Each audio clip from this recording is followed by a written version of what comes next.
Who do you think a jury is going to believe? They are given an awesome power as police officers. The powers of the state.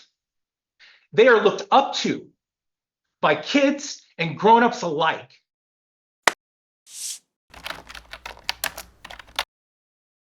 Good morning, Your Honor. Good morning. Dan McNutt and my colleague Matt Wolf and our intrepid paralegal response. All right, good morning. They have some video. Okay.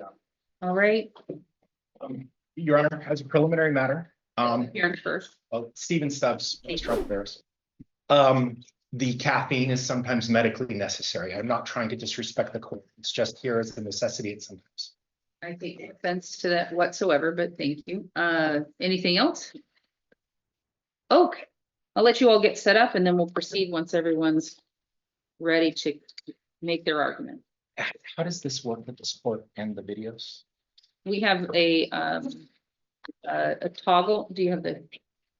He's got it. Okay. All right. Thank you. There you go.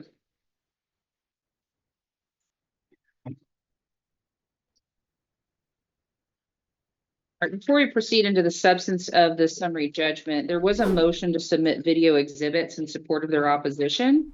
There was no opposition to that. But this is all set on an OST, so I have to make sure. Are you opposing the submission of that video evidence? Not at all, Your Honor. And I believe we also put a motion to submit video on the motion for summary judgment. The non-documentary exhibits? Yes. And there was no opposition to that? That's correct, Your Honor. Okay. All right, do you each have the thumb drive? Well, I just saw her hand the thumb drive. Do you have the thumb drive for your video submission? And obviously the court has not had an opportunity to review these things as you are literally just handing them to me today. Approach. You may. Go ahead and approach the clerk. And does this, in this court, does the clerk play these videos or do we? You will need to play it, but that will be what goes into the record. Yes. And I'm assuming you have exact duplicates on your laptop devices. We do, Your Honor. Okay, all right. We do, Your Honor. Okay. This side does. Okay, thank you. And Your Honor, Mr. Wolf will be handling the argument. That's fine. So as to defendant's motion to submit video exhibits in support of the opposition, that motion is granted. The court has received those exhibits. They'll be marked as court's exhibit 1 for today's proceeding. Plaintiffs have a motion to submit non-documentary exhibits in support of a motion for summary judgment on an order shortening time. That is granted as well. Those have been received by the court and will be marked as court's exhibit 2. The drives themselves, and then there are sub exhibits within. There's more than one video on yours, or just one? Okay, on the plaintiff. There are multiple there. There's multiple I'm not sure videos? we'll use all of them, but they are there. Okay, as they are presented, then if you're not, it still has to stay as one exhibit for them all to be in. So I don't know why we would bring something we're not intending to use. Your Honor, it was submitted the motion was submitted with the motion for summary judgment so that the court could, at their discretion, look at any of these videos. I can't look at them until I get it. You're right. And we can't do links. We've had lots of folks file things as links, and that's not how that works. So the court can't make part of the record a link. So it either has to be submitted as a PDF, as a thumb drive, compact disc, I think are the only ways that electronic evidence can be submitted to the court. So thumb drive and thumb drive and CD, I think those are the only ways that we have that you can submit those to us. And so we've received them. I have not reviewed them. There's no opposition to these videos. You know what they are? Okay, so it will be admitted as the court's exhibit 1 for the defense, 2 for the plaintiff. And then because it's defendant's motion, that's the order that we're going in. And with regards to what you want to show the court in the course of this hearing, you may do so as you choose, but the entirety of that thumb drive is an exhibit to the court. And before I can issue a decision, I'll have to review what's been submitted. Okay. All right. Any other housekeeping before we get into the substance? Nope. You may proceed, Mr. McNutt, or Mr. Wolf. Mr. Wolf. Sorry, you already told me that. All right, go ahead, Mr. Wolf. Oh, thank you. Good morning, Your Honor. Matt Wolf here for the defendants, who are individuals Ben McNutt and Matt Donaldson. Your Honor, per our opposition / counter motions, what we are asking you to do today is to narrow this case down to a single false arrest claim. And we respectfully submit that the sole question of fact for trial on that claim would be whether probable cause existed to support the arrest of plaintiff Samuel Ontiveros. All other claims, Your Honor, we believe that you should enter defensive summary judgment on them or dismiss them under Rule 12. Your Honor has obviously read the briefs, but to recap, the main events and the factual background. Mr. Ontiveros was arrested under NRS 199.300 for intimidating an undercover detective, Ben McNutt, who was an undercover detective with the Las Vegas Metropolitan Police Department. Mr. Ontiveros is an admitted full-patched member of the Mongols Motorcycle Club. On the day in question, Mr. Ontiveros was driving a silver Nissan car, which he has described himself as being a chase vehicle. And he used that terminology in relation to the car's role in connection with the motorcycles that it was chasing. Detective McNutt, my client, is a member of Metro's Criminal Intelligence Section. Metro was stationed outside the Hells Angels clubhouse. And after some Mongols had driven past the clubhouse, Detective McNutt in an unmarked truck began following Mongols and observing them and photographing them. At his deposition, Your Honor, the plaintiff admits that he intentionally followed McNutt's truck. He also admits that he continued to intentionally pursue the truck after the truck made evasive maneuvers to escape. Detective McNutt's truck was at one point going northbound on 7th Street in downtown Las Vegas and made I guess it would be 180 U-turn going from north to south to try to escape Ontiveros's pursuing vehicle. And Ontiveros admits that he likewise made the same U-turn to continue chasing McNutt's undercover truck. McNutt put out a call on the radio, and Sergeant Matthew Donaldson with the same division of Metro, again, one of the defendants, one of my clients, responded to the scene. And as established by Donaldson's deposition that's in the record, Your Honor, which is Exhibit G to our motion, page 28 of Volume 1, when Donaldson arrived at the scene, he personally observed Ontiveros's car right on McNutt's undercover truck and antagonizing McNutt. Ontiveros was stopped and he was arrested under NRS 199.300. A key issue in this case, Your Honor, is whether Ontiveros knew that McNutt's unmarked truck was a law enforcement vehicle. And we respectfully submit that a reasonable mind on the jury could absolutely make that conclusion in our favor. The reason is the video that we filed the motion to admit into the records. I'm going to go ahead, if you don't mind, and I'll have Ms. Trantz play the section. Okay. And to give you real quick just some background details what this video is. This video is a video filmed by another member of the Mongols Motorcycle Club who dismounted his motorcycle and confronted McNutt in his truck. McNutt had to show him his badge and tell him back up. And the Mongol went back to his motorcycle and got back on the motorcycle. You will see in the video, Your Honor, that this Mongol, who was immediately in front of Mr. Ontiveros, taps his helmet and tells another Mongol, hey, that was a cop. And we have a declaration from McNutt on the record, Your Honor, that a helmet tap is a widely recognized symbol amongst motorcyclists as a symbol for the presence of law enforcement. So, Your Honor, here is the video.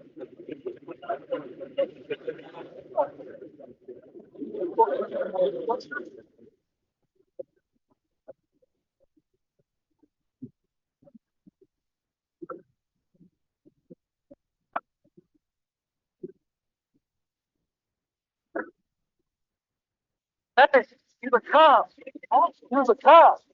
If I don't have fuck you. We could pause it right there. So, Your Honor, you saw him tap his helmet. He said to another Mongol, "Hey, that was a cop. I told him F you." And you can see if Ms. Trance will rewind just a smidge.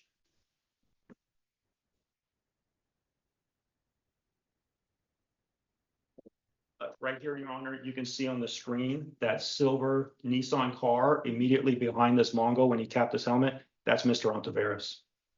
So, Your Honor, we believe that of course, Mr. Ontiveros claims that he had his eyes on his fellow brother Mongols for the entirety of his ride, except coincidentally for that moment of the helmet tap.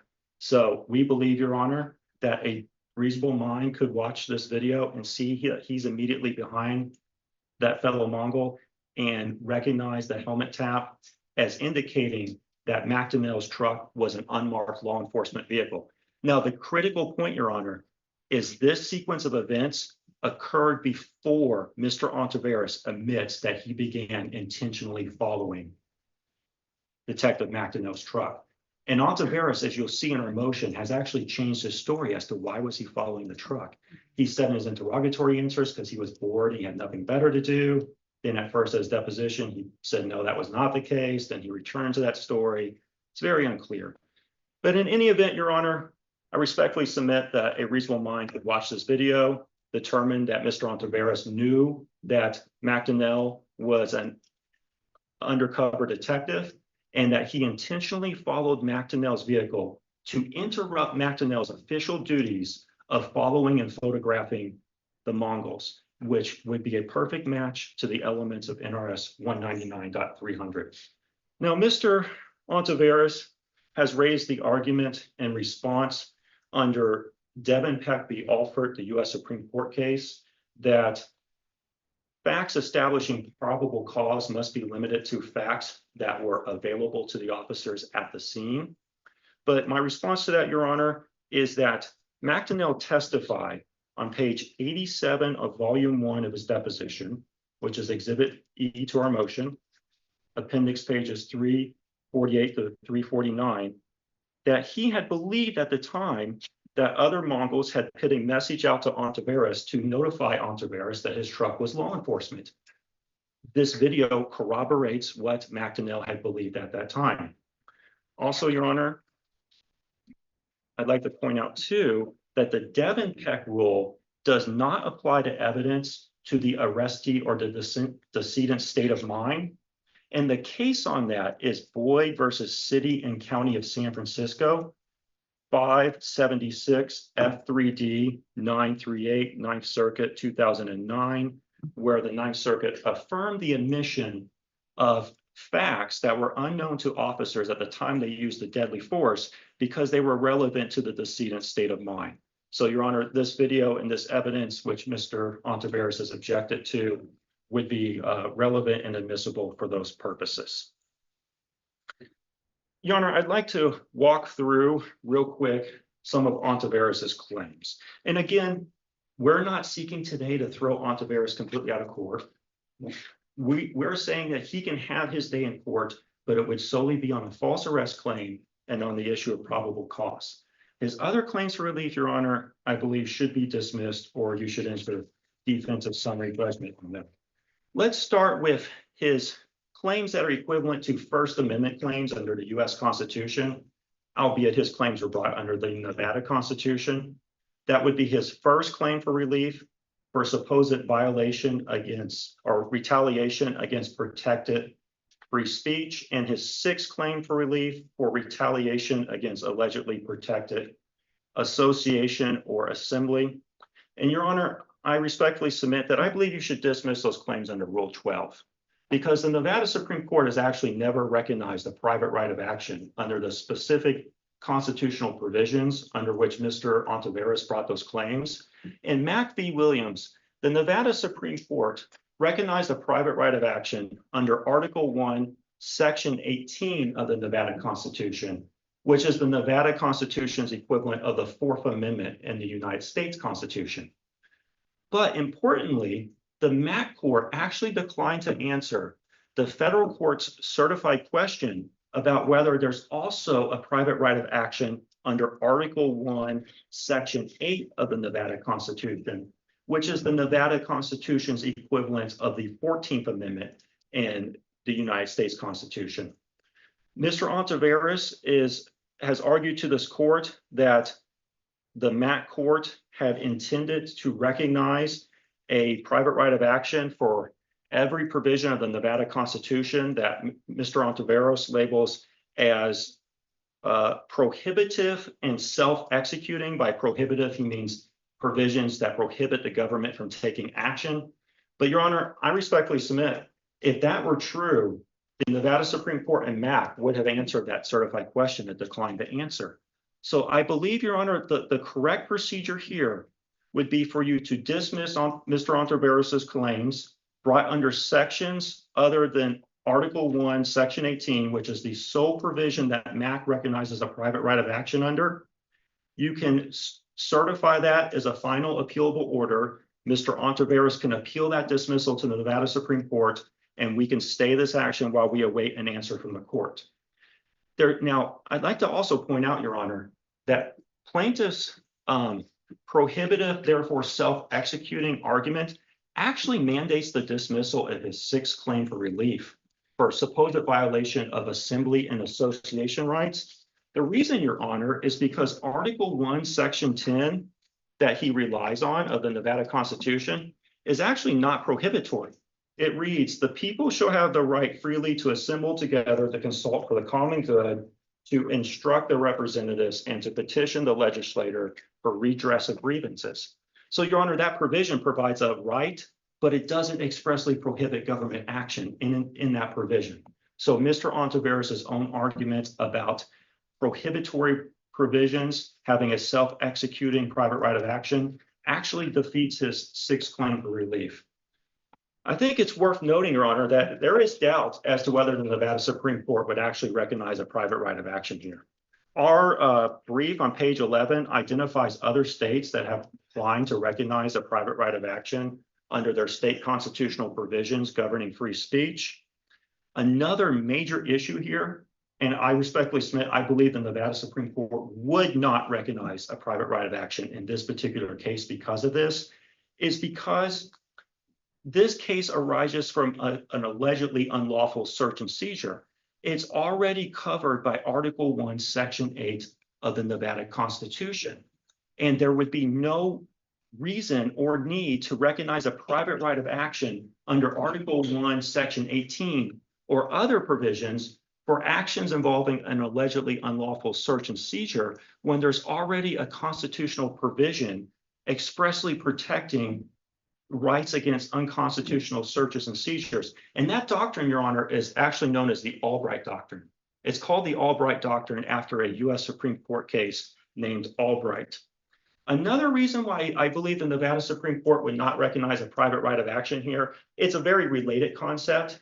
It's that the Fourth Amendment and in Nevada, Article 1, Section 18, are the exclusive source of protection against unlawful searches and seizures. So therefore, some federal courts have held that any type of claim challenging an unlawful search and seizure actually has to be brought under the Fourth Amendment and cannot be brought under other amendments of the U.S. Constitution. And so there's a federal court split right now on that issue, and federal courts are awaiting guidance from the U.S. Supreme Court. And those divided federal opinions are actually cited on page 11 of our motion. Now, let's talk a little bit about the test for the first and the sixth claims. And the test, Your Honor, is acknowledged by both sides. Both sides acknowledge that the same test should control. If I may approach, Your Honor, I'd like to hand you.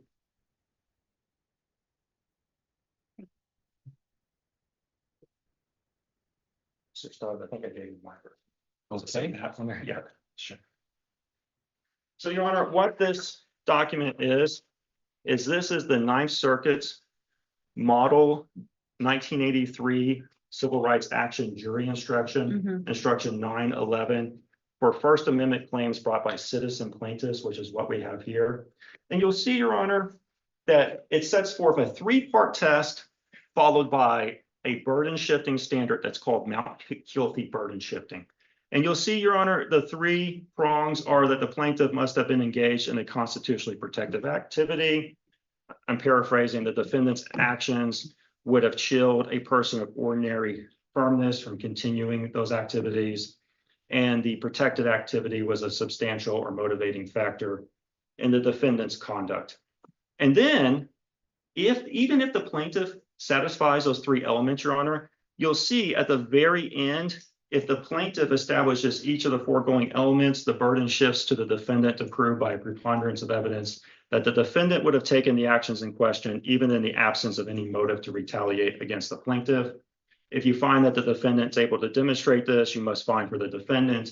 If you find that the defendant's not able to demonstrate this, you must find for the plaintiff. That last prong is known as Mount Hilty burden shifting. And I would like to note, Your Honor, that last prong is not even addressed by the plaintiff in his briefing. But let's look at the first prong, Your Honor. The plaintiff must have been engaged in constitutionally protective activity. And the time frame for the engagement in that activity is at the time when the police took the challenged actions. There's a two-part test under U.S. Supreme Court precedent for when, in relation to the First Amendment, activity is constitutionally protected. And that test protects speech or expressive conduct when prong one, there's an intent to convey a particular message, and prong two, there's a high likelihood that the message would be understood. That test is on pages 15 through 16 of our counter motion for summary judgment. And the test, this three-prong test, Your Honor, applies to First Amendment claims involving alleged violation of free speech, of alleged expressive conduct, of alleged protected associations or assemblies. And the plaintiff actually acknowledges that in his own briefing. Now, this is one of the most important points that I have to make, Your Honor, here today, is that the First Amendment does not provide constitutional protection to associations and assemblies in and of themselves that are divorced from protected speech or expressive conduct. So just because someone is associated or assembled with others does not automatically make the association or the assembly constitutionally protected.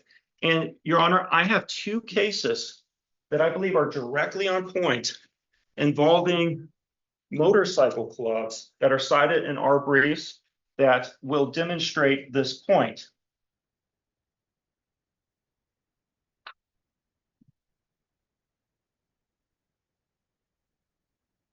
If I may approach, Your Honor. You may. Thank you.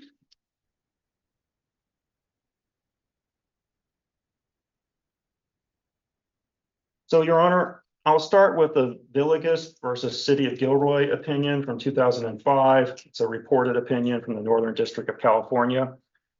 It is a 1983 action involving members of a so-called 1% outlaw motorcycle club. Mhm. If I recall correctly, I believe in this case, it was the Top Hatters Club. Yes. So, Your Honor, I put a little red flag on page 11 where it starts discussing the First Amendment claim. And you'll see on page 11 where I highlighted the First Amendment literally forbids the abridgment of speech only. And then, Your Honor, if you flip the page, I highlighted the two-part test that I articulated. In deciding whether particular conduct possesses sufficient cumulative elements to trigger First Amendment protection, courts engage in a two-prong analysis. First, they ask whether an intent to convey a particularized message was present. Second, whether the likelihood was great that the message would be understood by those who viewed it. So the theory in this case, Your Honor, is that members of the Top Hatters Motorcycle Club claimed that their First Amendment rights had been infringed by their inability to wear their club vest to the Gilroy Garlic Festival. But you'll see, Your Honor, on page 12, the court concluded, after discussing cases regarding expressive conduct, comparing these cases to the case at hand, it is clear that plaintiffs' wearing of their Top Hatters Motorcycle Club vest at the Gilroy Garlic Festival is not expressive conduct. So it was not protected by the First Amendment. Your Honor, Ontiveros has asked you in his MSJ for a declaratory relief order declaring that the Mongols Motorcycle Club is a protected association or assembly, but he makes that request in isolation from any type of speech or expressive conduct engaged in by him at the time of the contested police action. He must establish that at the time of the contested police action, he was engaged in protected speech or expressive conduct. We can turn real quick to the other case I brought before you, Your Honor, the Craig case, which is actually a case from earlier this year from the Federal District of Oregon. Again, it involves a so-called 1% outlaw motorcycle club. I believe in this one, it was the Gypsy Joker Club. And if you go to the red tag, you'll see where I highlight it here. Plaintiff alleges that his protected conduct was his association with the Gypsy Joker Motorcycle Club. That's exactly what Ontiveros is arguing in this case, Your Honor. For that association to be protected, the Gypsy Joker Motorcycle Club must be an organization that engages in expressive conduct. Then we flip the page, page 6. Plaintiff does not explain any point of view that the Gypsy Joker Motorcycle Club seeks to express. And then it goes down even further. I'm paraphrasing. The mere practice of associating with co-patriots in crime is not a protected associational right.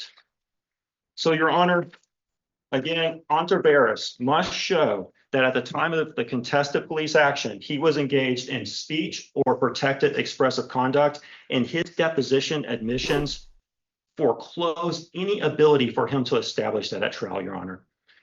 In our briefs, we point out that he admitted that he was not trying to communicate a message to Detective McNutt, that he did not drive past the Hells Angels clubhouse to express any views, that he was not expressing any views at that time. Those admissions are fatal to his first and sixth claim for relief, and that besides lacking a private right of action, that claim cannot go forward based on those admissions. Let's talk about real quick in the jury instruction, the chilling prong. Mr. Ontiveros must establish that the contested police action would have chilled a person of ordinary firmness from continuing to engage in the protected activity. And there's no evidence on this record, Your Honor, satisfying that prong. In fact, Mr. Ontiveros, on page 122 of his deposition, which is Exhibit C to our motion, appendix page 150, said that there was nothing the police prohibited him from doing that day before he was arrested. Question: yes, was there anything that the police prohibited you from doing on the day of your arrest before the arrest occurred? Answer: no. There was no action by the police that chilled protected speech or expressive conduct. The last one, Your Honor, the retaliation prong, as explained in our brief, that prong requires Mr. Ontiveros to show that engaging in protected speech or expressive conduct was the but-for cause of his arrest. And there's no evidence of that on this record.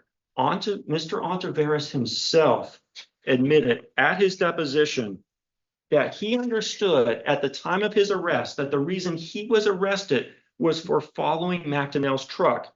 Page 192 of his deposition, appendix page 220. Question: at the time of your arrest, before you were transported, was it your personal belief that you had been arrested in retaliation for driving past the Hells Angels clubhouse? Answer: no, I think I was arrested for following a truck. That is an admission that destroys the but-for causation. Mr. Ontiveros was arrested for following a truck, and he himself knew and recognized that at the time of his arrest. Final point I'll add on these claims, Your Honor, then I'll move on to others, is the Mount Healthy burden shifting.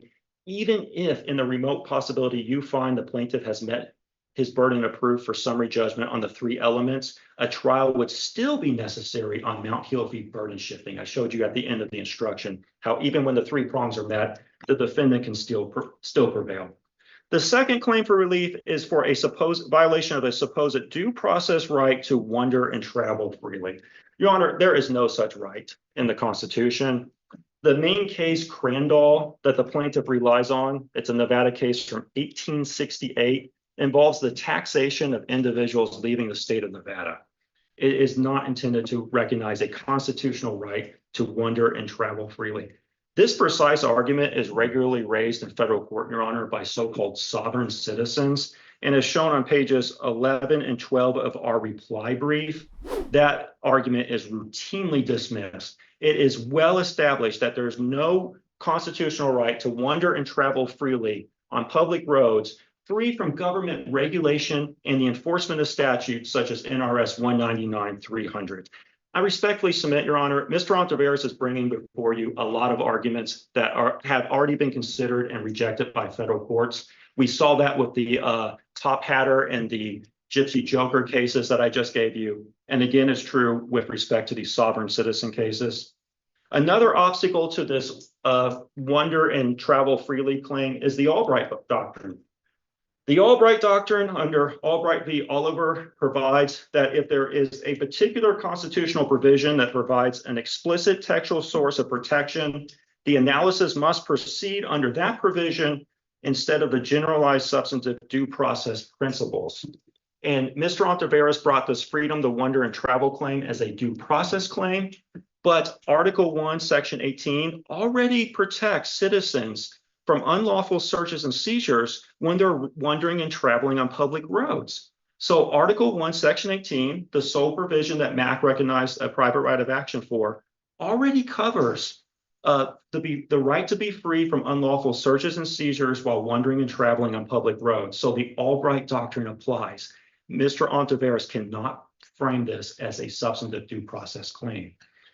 Finally, for the same reasons, the wander and travel freely due process claim is duplicative of the what is the false arrest claim. Mr. Ontiveros also has a fabrication of evidence claim. And Your Honor, per Mr. Ontiveros's own authorities, a fabrication of evidence claim generally requires the plaintiff to face criminal charges, prosecution, or conviction.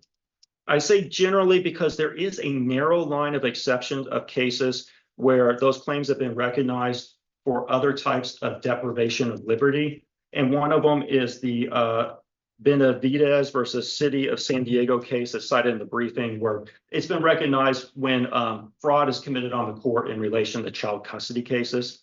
But none of those narrow exceptions apply here. So Mr. Ontiveros must show that he faced criminal charges, prosecution, or conviction based on supposedly fabricated evidence. He admitted at his deposition that he did not face criminal charges. And that admission, Your Honor, is fatal to his fabrication of evidence claim. The claim's also barred by the Albright Doctrine because it's based on a supposed violation of the right to be free from unlawful searches and seizures without a supposed facing of criminal charges, prosecution, or conviction. So again, the Albright Doctrine, anytime an explicit provision of the Constitution covers the alleged right at issue, the claim must proceed under that provision instead of the generalized due process provisions. And a fabrication of evidence claim is a due process claim. So when it's based on an unlawful search and seizure, the Albright Doctrine would control and apply.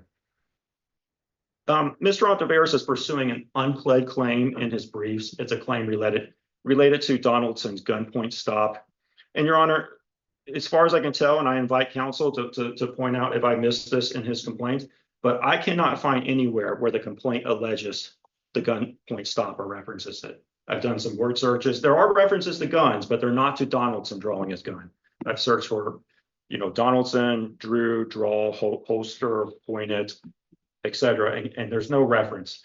Additionally, the cases that we cite, Your Honor, from the Ninth Circuit show that gunpoint stop claims are analyzed as excessive force claims because a gunpoint stop is a seizure using force, and the reasonableness of it is analyzed under the Graham v. Connor factors. And Your Honor, Mr. Ontiveros in his reply accuses me of citing phantom law, and these are his words, phantom law that's possibly the result of artificial intelligence. And Your Honor, these cases I cite are real, and they say what I say. They demonstrate that these gunpoint stop cases, these gunpoint stops are analyzed in the context of excessive force claims. And the reason that's significant is because Mr. Ontiveros did not bring an excessive force claim. So, Your Honor, to wrap up, I respectfully submit that this case has been overpleaded. It's based on provisions of the Nevada Constitution for which the Nevada Supreme Court has not yet recognized a private right of action, for which the en banc court has not yet recognized a private right of action because Mack was an en banc decision. It is barred by numerous obstacles to due process claims. It's based on non-existent constitutional rights with respect to the wander and travel freely claim. And the admissions by Mr. Ontiveros himself conclusively entitled the defendants to summary judgment on the test that I gave you for the first and sixth claims, which are the retaliation claims. Thank you, Your Honor. Thank you. Mr. Stubbs?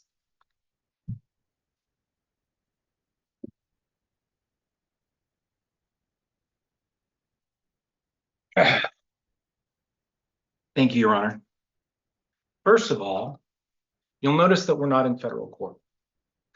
Mr. Ontiveros has waived any of his federal claims, specifically so that we can establish what rights there are under the Nevada Constitution. And that is not well established. It is well established that the Nevada Constitution, or excuse me, the Nevada Supreme Court follows the federal law in a lot of situations. However, most of these are novel issues. Most of these are issues to where there is not case law on them. And so this court must take each one of these claims and look at it as a novel issue under the Nevada Constitution. And of course, there's the case law of how we're supposed to follow in certain instances the federal Constitution and that case law. But the mere fact that there is not established law does not disqualify these claims. Your Honor, we would ask that you specifically make these findings. First of all, they mentioned chase vehicle. That is a term of art. In the motorcycle club community, a chase vehicle simply means a vehicle that follows a pack of motorcycle for safety. That's all that it means. It should not imply that it's meant to chase Detective McNutt in any way. They seem to concentrate on that, but that's simply not correct. And in Mr. Ontiveros' deposition, he explains that fact. I'm going to address these in a different order. The primary thing that my client would like is for it to be established under the Nevada Constitution that his membership in the Mongols Motorcycle Club is protected under Article 1, Sections 9 and 10. The Ninth Circuit Court of Appeals and the Nevada Supreme Court have both held that 1% motorcycle clubs, and specifically the Hells Angels, are associations protected by the First Amendment. Now, Sergeant Donaldson agrees that the Mongols Motorcycle Club is likewise protected. He admits that in his deposition. They are making arguments that are contrary to their own client's admissions and knowledge in their deposition. Detective McNutt also agrees that the Mongols Motorcycle Club is an association protected by the First Amendment, and he admits so in his deposition. So we are asking this court to grant the partial summary judgment that the Mongols Motorcycle Club is an association protected under Article 1, Section 9 and 10. Now, defendants claim that the Nevada Constitution provides no such protections because there is no mention of freedom of association within the Nevada Constitution. Well, I would point out to the court that there's also no mention of freedom of association in the United States Constitution. The constitutional freedom of association for expressive purposes was created in 1958 when Alabama and the Ku Klux Klan tried to attack the NAACP. The United States Supreme Court combined the freedom of assembly with the freedom of speech and created the freedom to associate for expressive purposes. Article 1, Section 9 of the Nevada Constitution is the freedom of speech, and Article 1, Section 10 of the Nevada Constitution is the freedom to assemble for the common good. So, what is the common good that the Mongols Motorcycle Club assembled to represent? Well, we can get that from both Detective McNutt's and Sergeant Donaldson's admissions in their depositions. They admitted that the Mongols Motorcycle Club held the common political and social belief, similar to libertarians, believing that government is too intrusive in people's lives. They also admitted that the Mongols Motorcycle Club live by their own rules and don't necessarily adhere to society's rules. Mr. Ontiveros did the same. He talked about how society has certain expectations and they do not. Facial tattoos, things that would otherwise offend normal society, is something that the Mongols Motorcycle Club embrace in rejecting those societal norms.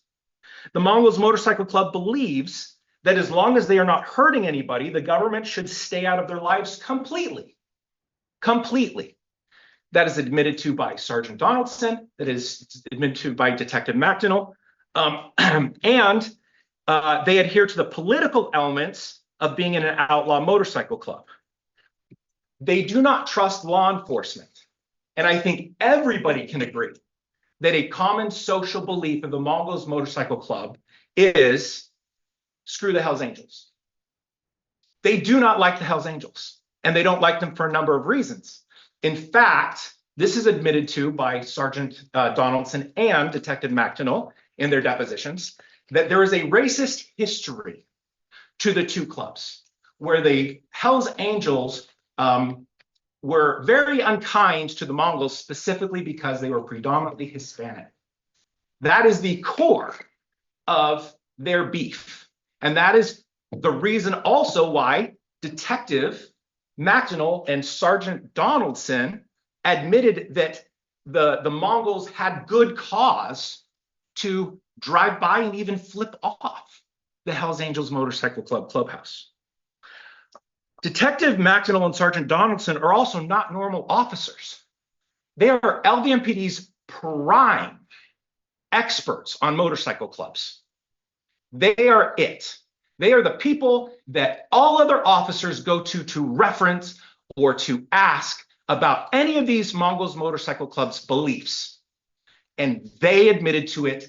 They testified to it in their depositions.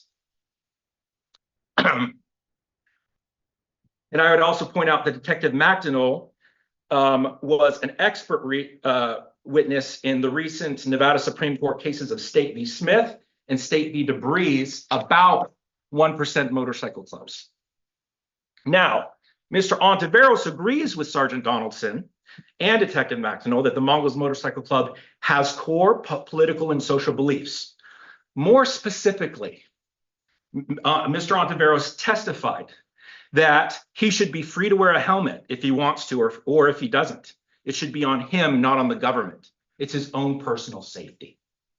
Now, this is an expensive belief to have, and it's an expensive belief to hold on to, because he is not a scofflaw. If he were to be pulled over for not having a DOT helmet, he would simply pay that fine.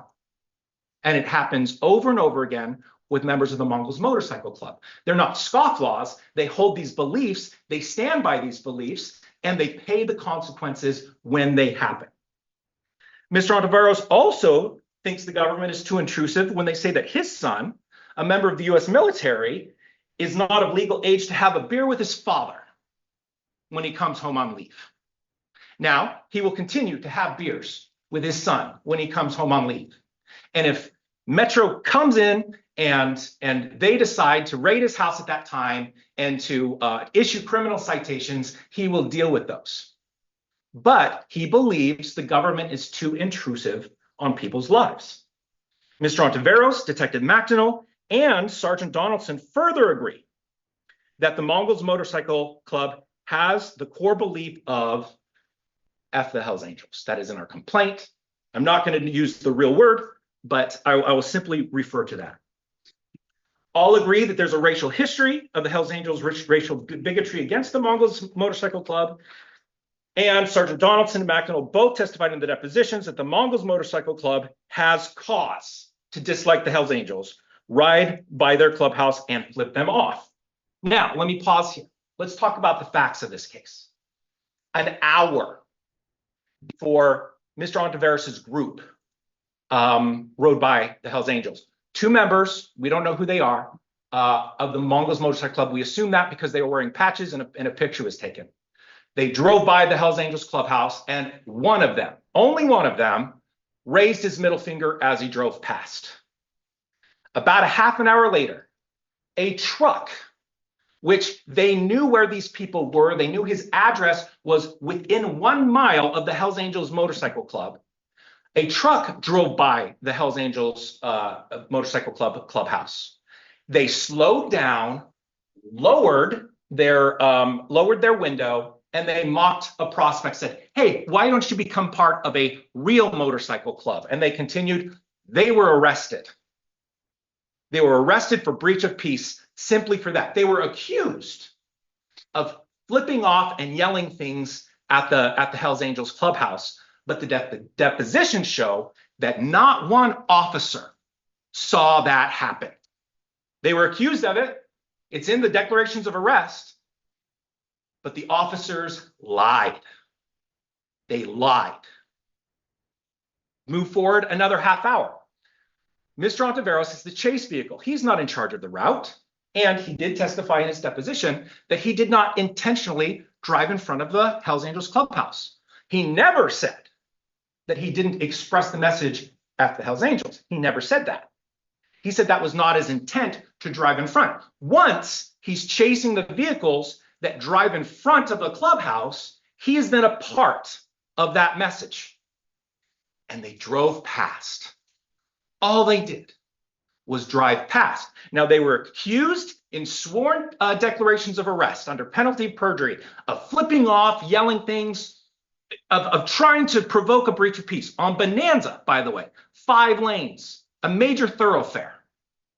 They were accused of all these things, but not one officer witnessed it. Not one. Somebody there lied, and then everybody else spread the rumor or participated in that lie. And once they passed, that is when McDonnell and Donaldson started to follow this group. Now, Donaldson claimed in his deposition that he didn't follow the group. He has this other story that he went and followed a different group and this, that, and the other. I've shown you with the videos and what's on the flash drive. I've shown you that he is caught on camera actually following the group as well. He was following the group the exact same way that McDonnell was during the exact same time period. He lied in his deposition about that as well. And they go through construction zone. They're obeying the traffic laws. They stop at Clark, and McDonnell is taking pictures. But McDonnell does something else. Now, keep in mind, he testified in his deposition that he knew that the Mongols Motorcycle Club believed he was with the Hells Angels because he was following them from the Hells Angels clubhouse. He was undercover, had not identified himself. If we could please play that. What you're going to see, Your Honor, is we have zoomed a very small part. And may I approach the screen to point something out, Your Honor? May I approach the screen? Which screen are you? That screen. Sure. Go ahead. Okay. Thank you. What you're going to see is Detective McDonnell is here. You're going to see him with his phone in one hand. And then you're going to see him bring his other hand up. And then you're going to see these fingers disappear to expose his middle. And we put it on a loop. It is a little difficult to see, but you can see it. To where Detective McDonnell is flipping off the Mongols.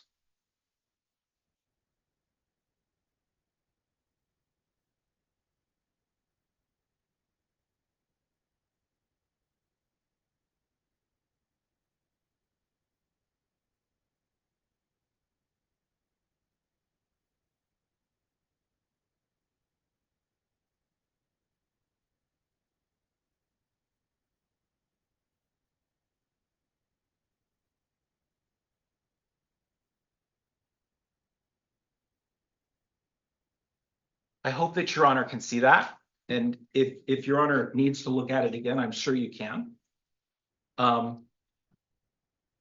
Immediately after this, they were in one-lane construction. Immediately after this, it breaks open to 3 lanes. And the motorcycles pull into a Circle K gas station. But Mr. Ontiveros, as the chase vehicle, recognizes something is up. And so he slows down, not knowing who is behind him, to give space. As soon as it opens up to 3,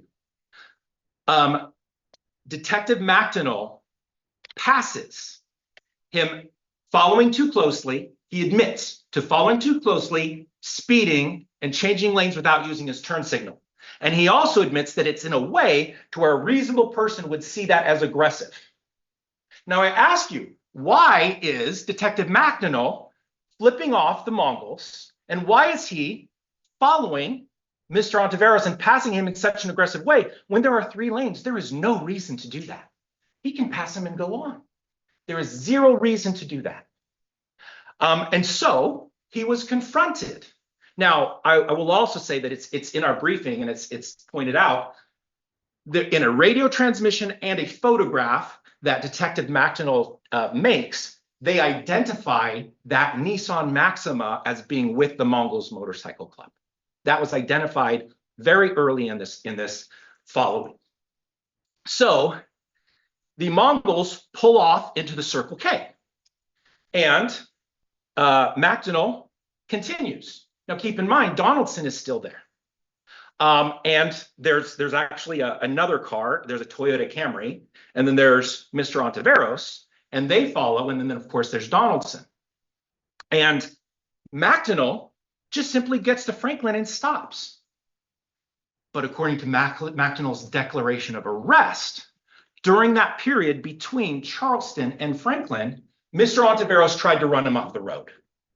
That is specifically in his declaration of arrest. Now, that is not the kind of thing you forget.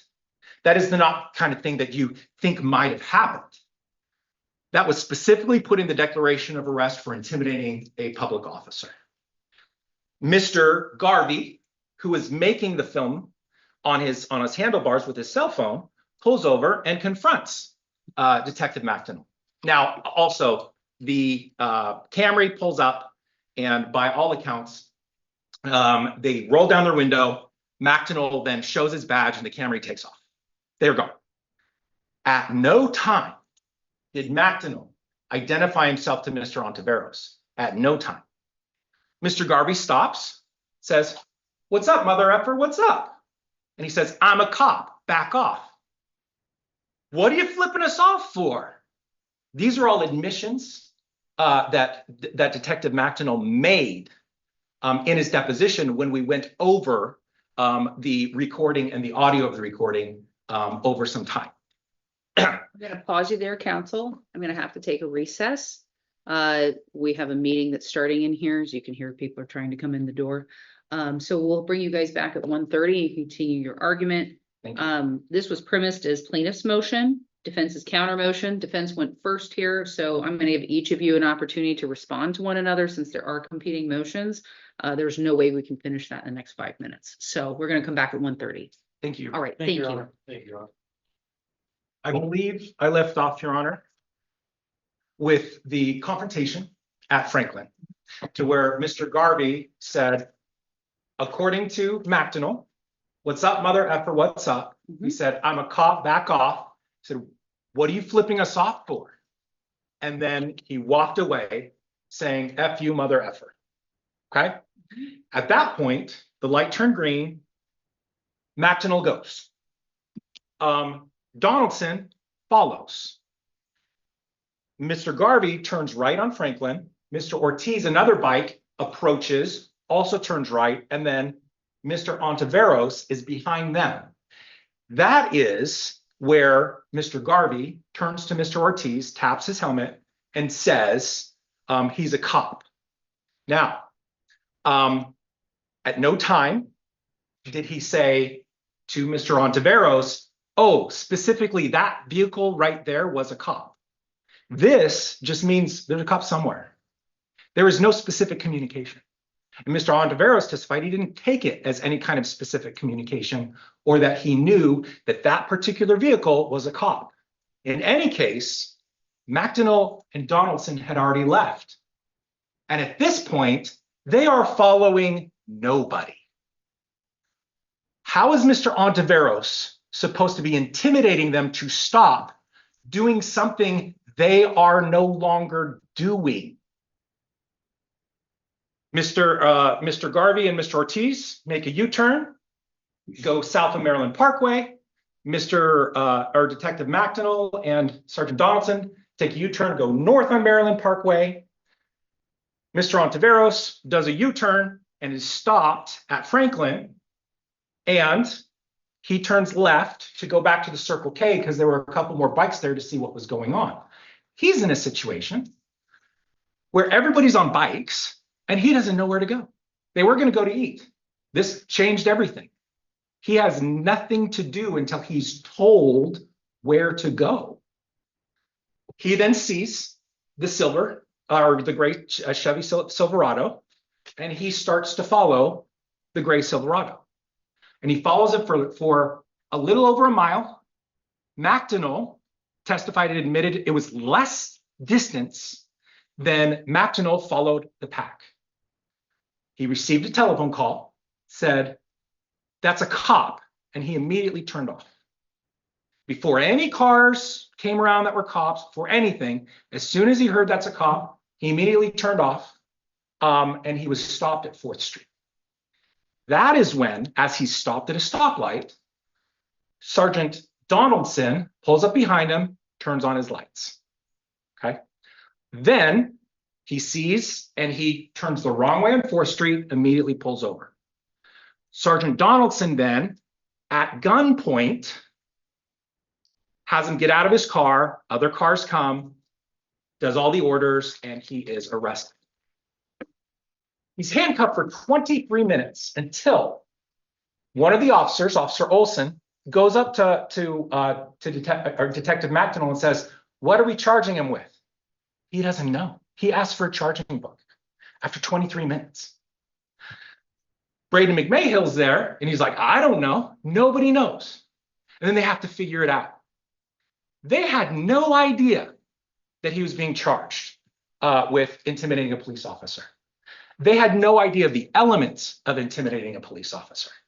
None whatsoever. Okay. Now, back to the First Amendment freedom of association, because those are the facts. There is no need to look at an Oregon case or a South Dakota case. There's no need whatsoever, because what we have is we have a California case.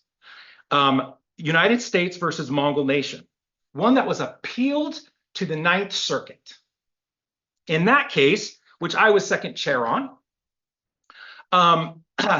even though some members of the Mongols were found to have engaged in illegal activities, the federal court and the 9th Circuit Court of Appeals stopped the Department of Justice from seizing the Mongols' patch, their collective membership mark. Judge Carter, in the California federal court, specifically found that wearing the patch is, quote, expressive conduct communicating a person's association with the Mongol nation and his or her support for their views. We have a California case that was appealed to the 9th Circuit. The 9th Circuit, found for the Mongols on different grounds, did not touch that. Not at all. So why are we talking about Mad Hatters in San Diego? Why are we talking about any of these people? We have a Mongols case. And I can tell you what they did wrong. What we did right in Mongol Nation to get that ruling, and what we did right here, I learned it from Mongol Nation. They did not establish the political and social beliefs of their clubs. They did not establish what is necessary for there to be a First Amendment protected association for expressive purposes. We did establish that in Mongol Nation. We've established it here. We've established it by admissions. I asked the right questions at the depositions. I asked LVMPD's experts about the Mongols Motorcycle Club. And Mr. Ontiveros even testified to those same things. That is why the Mongols Motorcycle Club is a protected association under the First Amendment. And I'm asking this court to find similarly that they are a protected association under Article 1, Sections 9 and 10 of the Nevada Constitution. Now, the defendants are counting on Your Honor being biased. When was the last time you saw a mugshot in a briefing? Because their reply, the last reply they had, said, Mongols are a dangerous criminal organization, gang, blah, blah, blah, blah, blah, blah. And right on the page, not even an exhibit, they show my client's mugshot with his face tattoos and his head tattoos. Why in the world is there any legitimate reason for that to happen? I say there isn't. They did that because they know of Your Honor's past as a law enforcement officer before you went to law school and became a judge. They are counting on your bias. They are counting on you being afraid of him and not respecting his First Amendment rights. I believe you're impartial, Your Honor, and I believe that is something that is inappropriate. Now, the defendants are asking you to ignore the California federal court, Mongol Nation, which was specifically to the Mongols, which we did things properly and we did things exactly the same we did today. And they want you to look to South Dakota, they want you to look to Oregon. They're also asking you to ignore the Nevada Supreme Court. And the Nevada Supreme Court specifically found that the Hells Angels were a First Amendment protected organization. They cite to the Ninth Circuit Court of Appeals that found the exact same thing. And in those cases, they did things properly as well. You have to prove up your case, which is what they did not do in Oregon nor South Dakota. So we are asking you to grant partial summary judgment that in the same way that the Nevada Supreme Court and the Ninth Circuit Court of Appeals found that 1%er clubs are protected by the First Amendment, freedom of association for expressive purposes, the Mongols Motorcycle Club is a protected association for expressive purposes under Article 1, Section 9 and 10 of the Nevada Constitution. Now, when I deposed Detective McNutt, simple question, what were your specific articulable facts to establish probable cause against Mr. Ontiveros? First thing he says, page 16, lines 4 through 20. He was a Mongol. Now, he went on some other things. We can talk about that. Why is that the first thing out of his mouth? Why is that the first thing in his declaration of arrest? He was a Mongol.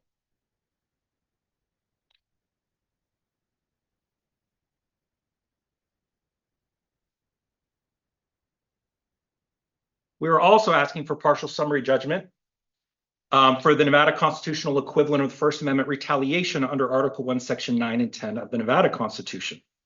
Now, while there is also a claim for First Amendment retaliation because of Mr. Ontiveros driving in front of the Hells Angels clubhouse, and thus expressing the message, F the Hells Angels, we are not moving for summary judgment on that issue. We believe that there are issues of material fact there. And so that particular half of the First Amendment retaliation should be left to the courts. We have to figure a few things out, which is why we didn't include it. Now, to succeed on a First Amendment retaliation, plaintiff must establish, number one, that he engaged in constitutionally protected activity. Number two, that the defendant's actions would chill a person of ordinary firmness from continuing the activity. Makes no difference that my client has the intestinal fortitude to continue to be a Mongol. That's irrelevant. It is whether being arrested for being part of an association would chill a person of ordinary firmness to continue in the association. They keep on saying, oh, he agreed, he admits that he it didn't affect him. Well, it just doesn't matter, right? Then you have to have that the activity was a substantial or motivating factor in the defendant's conduct. It was the association, a substantial or motivating factor in the conduct. What's the articulable facts? He's a Mongol. Number one, first on declaration of arrest. Then there's the issue of no probable cause existing for the arrest. Now, I would put to the court that was created in 2019 with the United States Supreme Court, to where they have overturned 100 years of precedent. It was sharply opposed by Ginsburg, Gorsuch, Sotomayor, who said that this was a travesty for the First Amendment, because it should not matter whether there's probable cause for the arrest.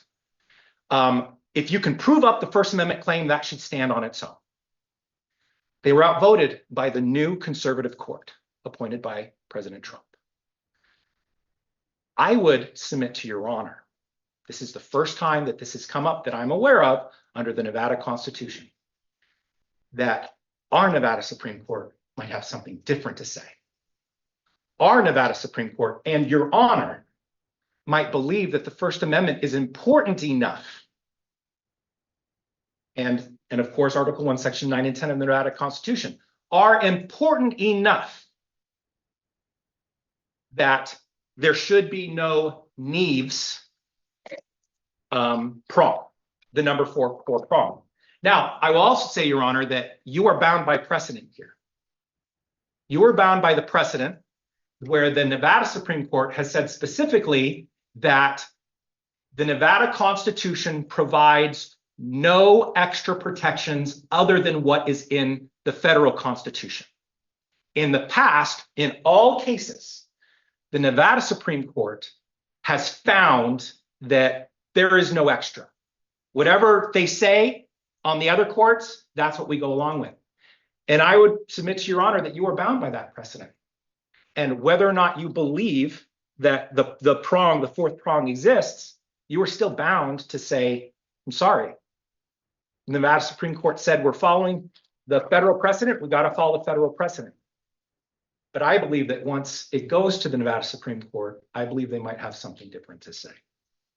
Now, the constitutionally protected activity claim in this motion is freedom of association for expressive purposes under Article 1, Section 9 and 10 of the Nevada Constitution. Okay, that's argued earlier. If you find that the Mongols Motorcycle Club is an association protected by Article 1, Section 9 and 10, we meet that prong. Number two is that the arrest would chill a person of ordinary firmness from continuing the First Amendment protected activity. We're bound by the precedent of Lacey v. Maricopa County, where it specifically says that an arrest would chill a person of ordinary firmness. We are bound by that precedent. So the second prong is met. Because here, Mr. Ontiveros was arrested because of his associations. Now, defendants claim in their briefings that what happened in front of the Hells Angels clubhouse had nothing to do with Mr. Ontiveros' arrest. But the defendants have admitted otherwise. Number one, in their answer, specifically in their answer, they answer paragraphs 72, 73, 74, 75, 76, and 77 in page 5 of the answer. The defendants specifically admit that, quote, McDonnell and Donaldson had already developed probable cause to conduct the identified arrests based upon the aforementioned Mongols Motorcycle Club members' behavior at or around the Hells Angels Motorcycle Club clubhouse. That is an admission in their answer. See, what happened here, Your Honor, is there were previously other attorneys on this case. Mid-case, they decided to swap out. What they also swapped it out was strategies. The strategy was one way, and then they flip-flopped their strategies, but they don't get to go back on their answer. That is a judicial admission.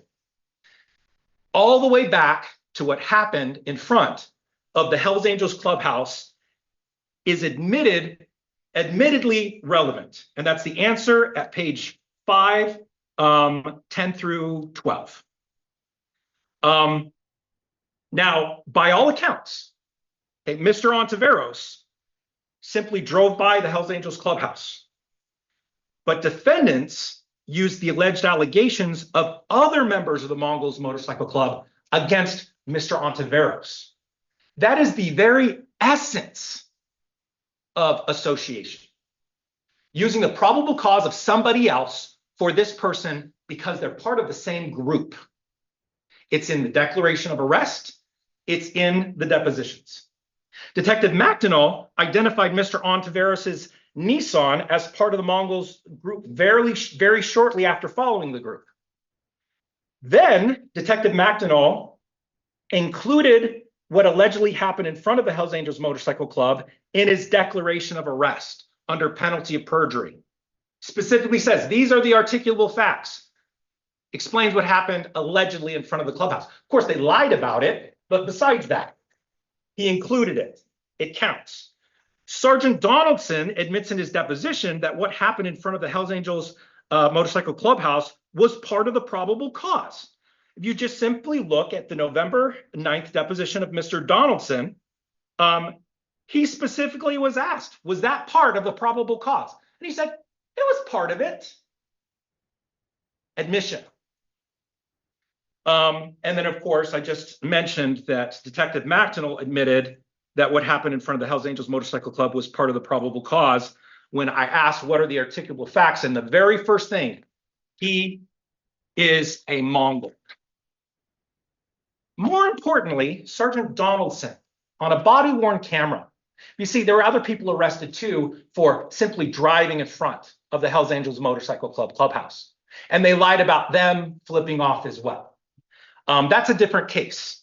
But when Sergeant Donaldson went to go lecture Mr. Garvey about why he was being arrested, and Mr. Garvey was saying, what did we do? What did we do?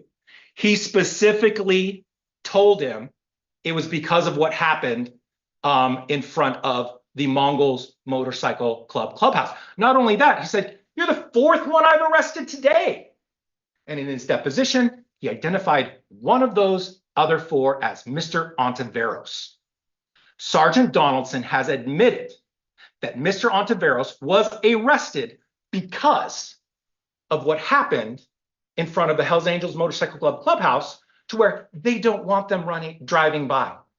Sergeant Donaldson was on the radio, and this is in the briefs and cited chapter verse. When they passed by, he said, we're going to tamp this down. What? Driving in front of the clubhouse, which I believe everybody believes portrays the message of the Hells Angels as they drove by and left. They didn't stay. They didn't try to start a fight. They didn't stop their motorcycles and try to cause a problem. They drove past. That is all that they did. Now, so the third prong was plaintiff's activity. Was it substantially or motivated factor in defendant's conduct? The answer has to be yes. So we have 2 and 3 of the factors that are clearly met by admission. The first factor, association, is met if Your Honor finds that in this instance, the Mongols Motorcycle Club is a protected association with political and social beliefs. Protected association for expressive purposes. They were wearing their cuts. Mr. Ontiveros had his cut in his car. They took it as evidence of his membership. He had to fight to get it back. They took his cut. California court says simply wearing your cut is expressive association, that you believe what they believe because it was established. Ninth Circuit, let that stand. That only leaves the fourth prong. Now, they say there's the rebuttable presumption and that I didn't bring up the rebuttable production prong. That's not my job. They're supposed to do that. It is my job to establish 1, 2, 3, and 4. It is their job to then rebut the presumption. It is not my fault they are not rebutting a presumption in a motion for summary judgment, which is the place to rebut the presumption. We were totally prepared to reply and deal with whatever they came up with to rebut that presumption. We can't deal with something they haven't made. They have to make an argument for us to rebut. Should we just make it up? It doesn't make any sense. There are only 4 prongs. So now,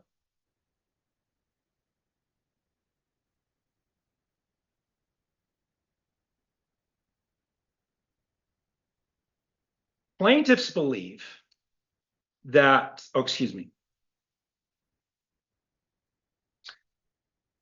there was no probable cause for Mr. Ontiveros' arrest. And plaintiffs asked this court to grant summary judgment that Detective McNutt violated Mr. Ontiveros' rights under Article 1, Section 8(2) and 18 of the Nevada Constitution by falsely arresting Mr. Ontiveros. What do we have? Mr. Ontiveros followed the gray Chevy Silverado for a little over a mile. That's it. Detective McNutt admits that he did not identify himself as a police department or police officer to Mr. Ontiveros. That's an admission, right? And that's all he had within his wheelhouse. It has to be what he knew at the time. You don't get to go hindsight and say, oh, this, that. What happened with the tapping the head, it's irrelevant. That's all he knew. Now, he put in his declaration of arrest that he did because he lied. But he admitted that he didn't. Now, what if Mr. Garvey did not press record on his phone? The only reason we were able to get all these admissions in their depositions was because Mr. Garvey pressed record on his phone. Without that recording, we have Sergeant Donaldson and we have Detective McNutt versus members of the Mongols Motorcycle Club. Who do you think a judge is going to believe? Who do you think a jury is going to believe? They are given an awesome power as police officers. The powers of the state. They are looked up to by kids and grown-ups alike because they chose to wear a badge and they chose to maybe even sacrifice themselves for the good of the community. They violated that power by lying and making stuff up to try to make an arrest stick. He lied about identifying himself to Mr. Ontiveros, okay? And he lied. Detective McNutt admits that Mr. Ontiveros did not try to run him off the road. That is something you remember. That is not something you forget. Under penalty of perjury, Detective McNutt said, Mr. Ontiveros tried to run me off the road. Guess what? That would meet probable cause for intimidating a public officer. Of course it would, because you have to have something to establish mens rea of what the arrestee did. Detective McNutt continuously said, I felt intimidated, a subjective test of the officer. That is not and has never been the standard. The subjective test isn't there. It's what he knows about why the defendant is acting the way he's acting. And he's got bupkis. He's got nothing. In fact, he admitted that Mr. Ontiveros had the right to follow him around as a police officer. Why? Because you have the right to record a police officer. Why wouldn't you have a right to follow him as well? McNutt admitted to that in his deposition too. And so when I asked him, what are the specific articulable facts to support the arrest? And we had wiped out all of his lies. He said he didn't have any. He said, I just felt intimidated.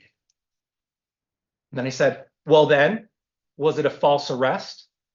And he confessed. He literally confessed in the deposition that he arrested Mr. Ontiveros falsely. Why? Because he had no articulable facts. Now, we are not required, or he is not required, to have articulable facts of every element of the crime. That's well established.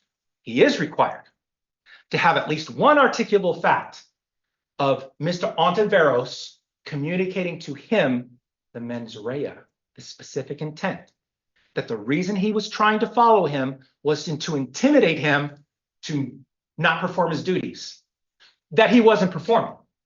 Again, they're not, or he was not following anybody at that time. It was over.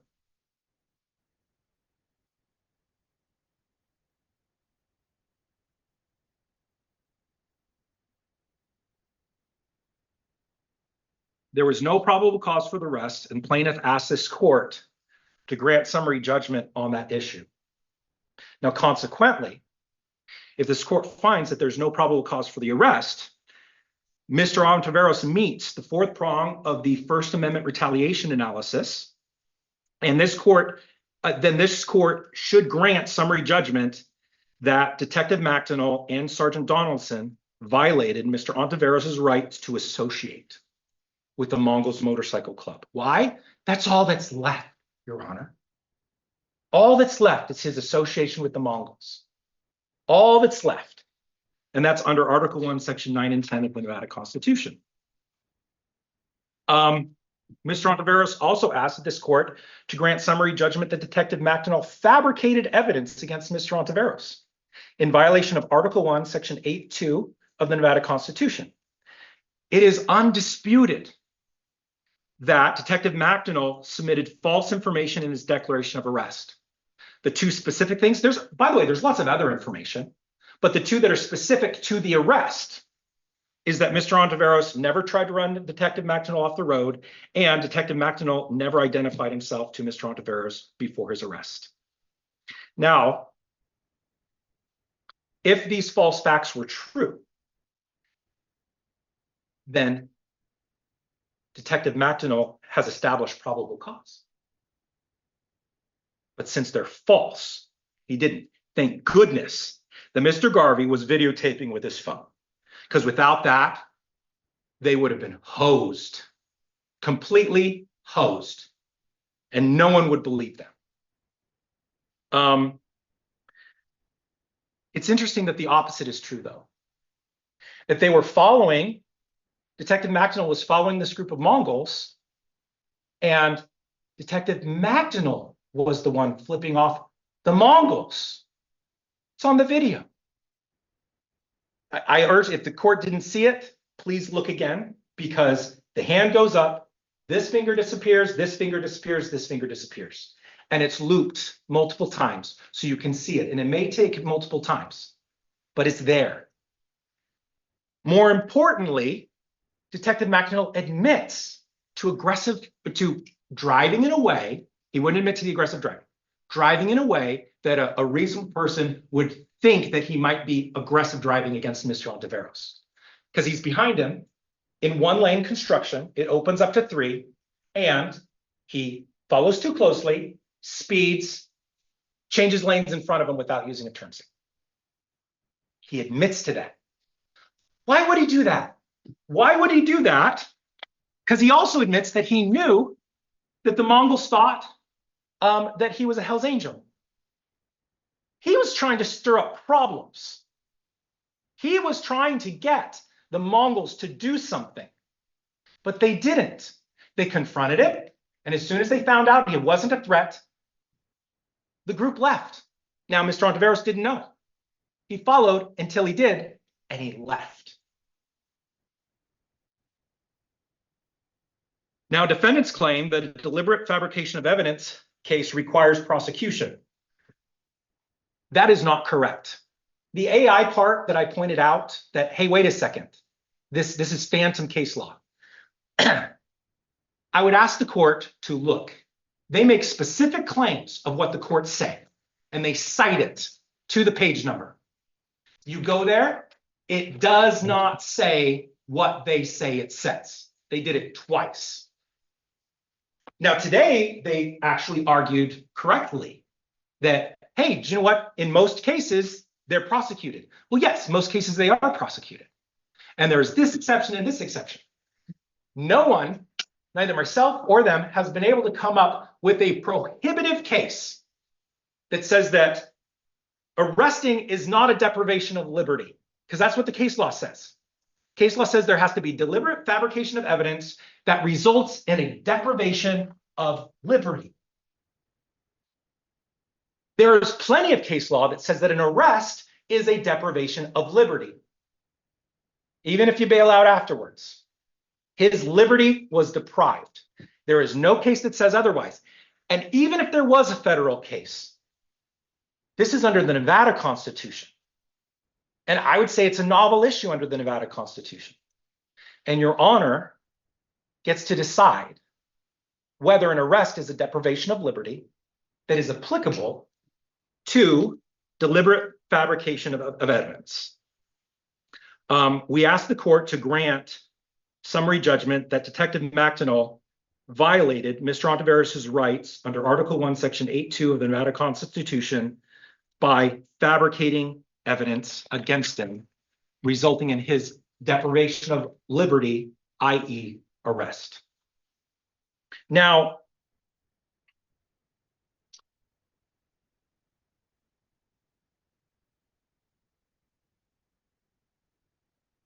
the defense makes arguments that Mack v. Williams does not allow for anything except for Article 1, Section 18. I would point to Mack v. Williams, and yes, they did not find a private right of action for Article 1, Section 8. But they specifically, if you look at page 857, they specifically said that because such a decision would not resolve the case, that making that decision would be an impermissible advisory opinion. They didn't say it's not there. They said we can't do that because judicial ethics don't allow us to. And then they provided the test to analyze whether part of the Nevada Constitution has an individual right. And it's those provisions that are prohibitions on the state and federal government are self-executing, need no further legislation to put in force. Then in Beatles v. Rodriguez, and now this is an unreported case, Your Honor, 100% unreported. But in Beatles v. Rodriguez, when the plaintiffs tried to force the state to do an investigation into elections, Nevada Supreme Court said, no, cited Mack v. Williams and said, no, the test is, are they provisions that are prohibitions on the state and federal government? That is your test. They actually say that freedom of association, they argued, that doesn't meet the test. If someone has a right that is delineated in the Constitution, in the Nevada Constitution, that is a right. And I would say to this court that because it is a right, the government isn't allowed to take it away. The government is not allowed to infringe on that right. That is the whole case law involving freedom of association in the federal courts is established that way.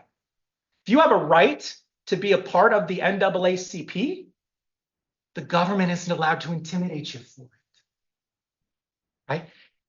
That right isn't delineated in the US Constitution either. But if you have a right, the government is not allowed to take that right away. Now, they made some other arguments. They talk about how my client intentionally followed the truck. Of course he did. Absolutely. However, it wasn't the whole time. After he was cut off on Maryland Parkway before Franklin, he intentionally followed him. And then he broke off, turned right on Franklin with the group, didn't intentionally follow him. When he went back north on Maryland Parkway, saw him again, didn't know where to go.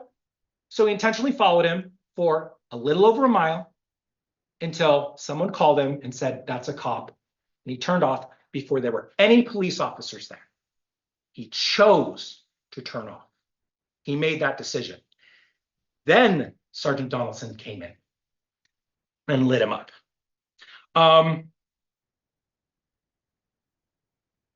Whether Ontiveros knew he was a police officer, it's irrelevant. For the same reasons I argued before, it's just completely irrelevant. It's what is important is what McNutt knew at the time. And even if Ontiveros knew, there's an admission by Detective McNutt that that he has a right to follow him. Is Article 1, Section 8, Article 1, Section 9, 10? You have to ask yourself, are they prohibitions of the government? Is the government allowed to infringe on those?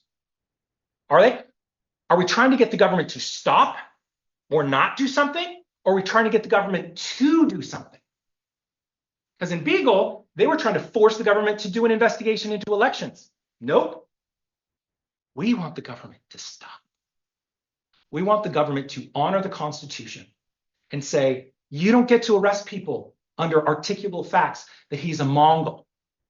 You don't get to arrest him because some other guy an hour before flipped off the Hells Angels. Probable cause is individual.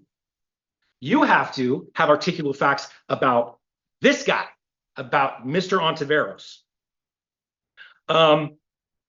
They argue that Mr. Ontiveros did not have any expressive views. Baloney. He had his cut. He was with the group wearing the cut. And even though he did not choose the route, he did not choose to go in front of the Hells Angels clubhouse. He still did it. He could have turned off, knowing what everybody knows, that the Mongols driving in front is like giving the finger to the Hells Angels. It's like that. It isn't that, but it's like it. It's the same message. He did it. He intentionally drove there. He expressed that message. Now, let's talk about the gun point issue. We are not claiming excessive use of force. We are not claiming that we can meet the elements of excessive use of force.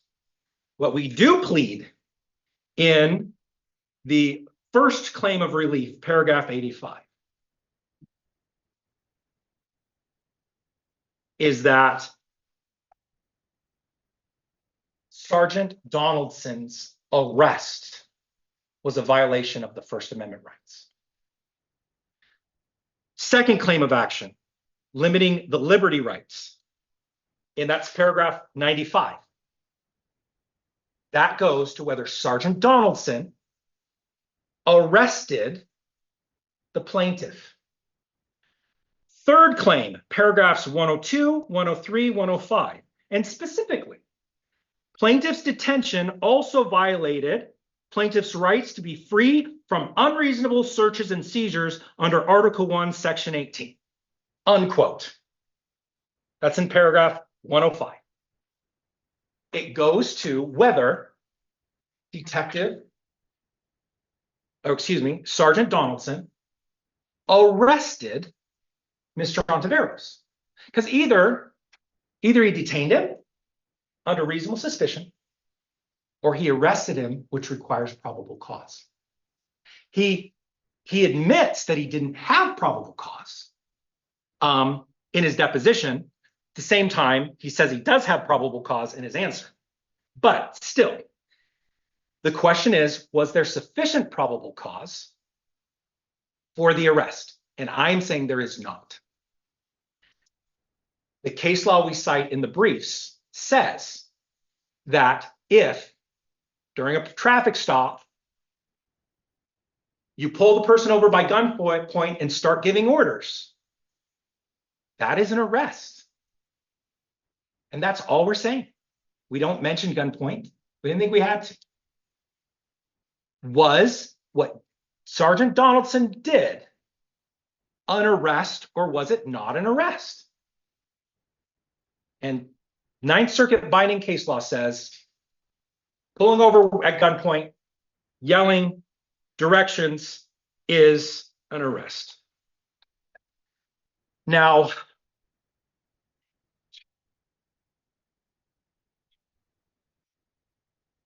they claim that there's no Nevada constitutional right to wander freely and travel on public roads. This is not a sovereign citizen argument. The sovereign citizens claim they don't need any documentation. The sovereign citizens claim that they don't have to have a driver's license or they don't have to have registration on their car. None of that is here. What we are claiming is intrastate travel, the right to travel anywhere that is open to the public, and that the government can't say, no, these people, you're not allowed to travel these open roads that everybody else gets to travel. Because of your association, you can travel over here, but you can't go over here. This is a novel issue. This is one that has to be decided by Your Honor and maybe the Nevada Supreme Court. What we have is Crandall v. Nevada, which up to the United States Supreme Court established the first case establishing the right to interstate travel. Meaning, if someone comes from California to here, Nevada isn't allowed to tax them for crossing the border. That was the finding of Crandall. But in making that finding, the US Supreme Court says that you are free to travel interstate the same way that you are able to travel in your state. And again, this is Nevada Constitution. And this is what they said. It's dicta, but it's what they said. It's their reasoning. Also, the Nevada Supreme Court in Heibel made the finding that fundamental to a democratic society is the ability to wander freely and anonymously if we so choose. I believe that establishes the right. If there is an open road for anybody to use that, and the government doesn't get to tell you, no, you can't, because of your association, because you're an other. You don't have that power, government. If it's open to everybody, now if it's closed, great. Does everybody have to have their license, registration, and insurance? Absolutely. 100%.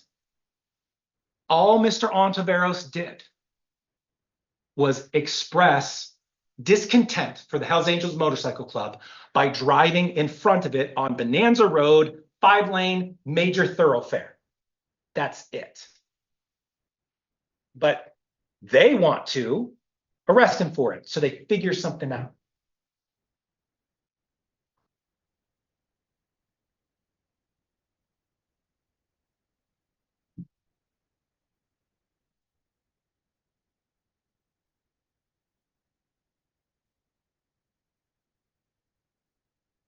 There's a lot of novelty here, Your Honor. I get it.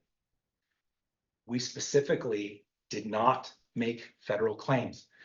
There's attorney fees that are mandated by 1988, Section 1988, if we go the federal route.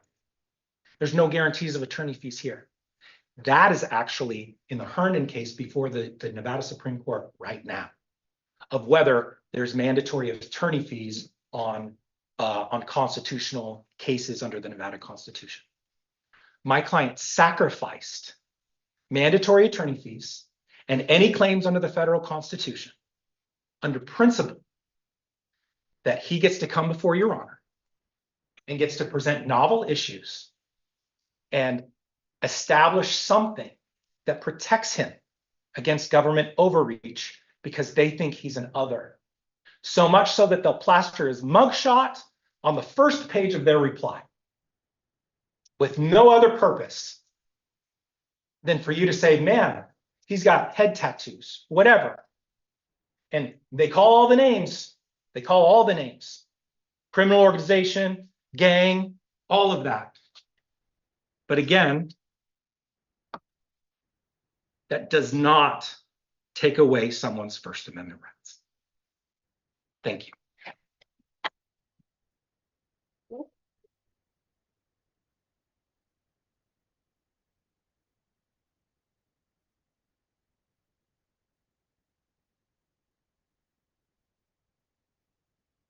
Your Honor, there is a witness in this case whose testimony contradicts the factual narrative that's just been laid out for you. And that witness is Samuel Ontiveros himself. Samuel Ontiveros disavowed many of the representations that were made to you.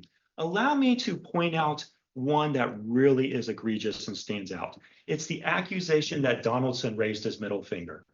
I don't see that in the video, and if you share the same view, so does Mr. Ontiveros. On page 53 of his deposition, line 6, I'm going to start reading. Quote, "What kind of hand gestures did you see?" Answer, "I just seen both of his hands going up. I don't know if he was flipping him back off or, I just seen hand gestures. I don't really know what he was doing."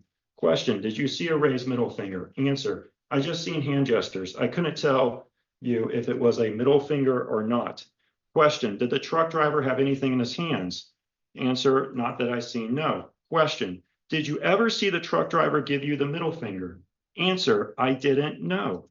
Question, "Did you ever see the truck driver give another member of your club the middle finger?" Answer, "No." Question, "Did you ever see the truck driver mouth F you to you?" Answer, "No, not to me."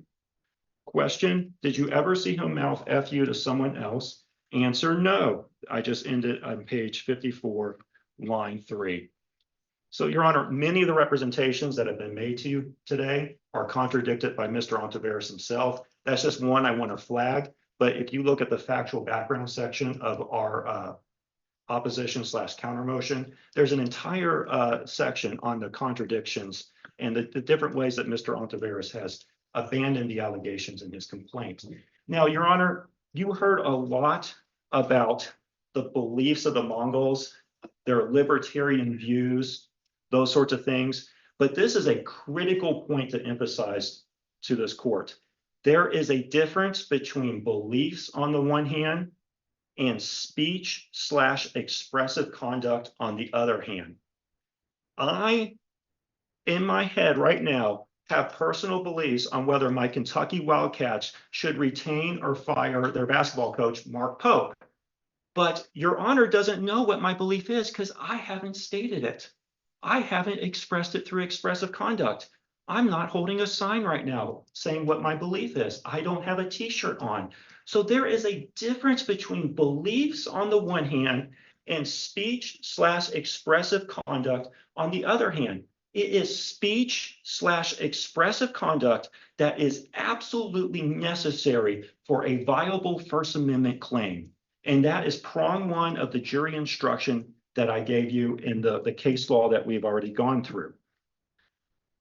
Mr. Stubbs said, with respect to the prongs that govern the First Amendment claim, he said our court might have something different to say about whether the Nees v. Bartlett U.S. Supreme Court requirement that there has to be an absence of probable cause could be a prong that governs this case.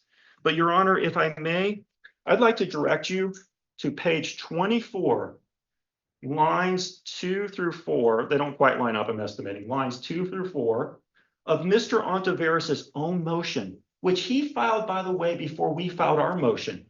And he himself adds the Neves v. Bartlett lack of probable cause prong to his own factors. So now that he realizes he can't meet that test, he's trying to abandon it, saying that perhaps the Nevada Supreme Court wouldn't agree with the U.S. Supreme Court. Your Honor, I respectfully submit that argument has been waived on the record of this case, and Mr. Ontiveros is bound to that test applying, having pro-offered it himself to this court. You heard in the factual narrative a claim that Mr. Ontiveros received a phone call from another Mongol telling him that McNutt's truck was law enforcement and that Mr. Ontiveros allegedly discontinued his pursuit of McNutt before Donaldson pulled him over.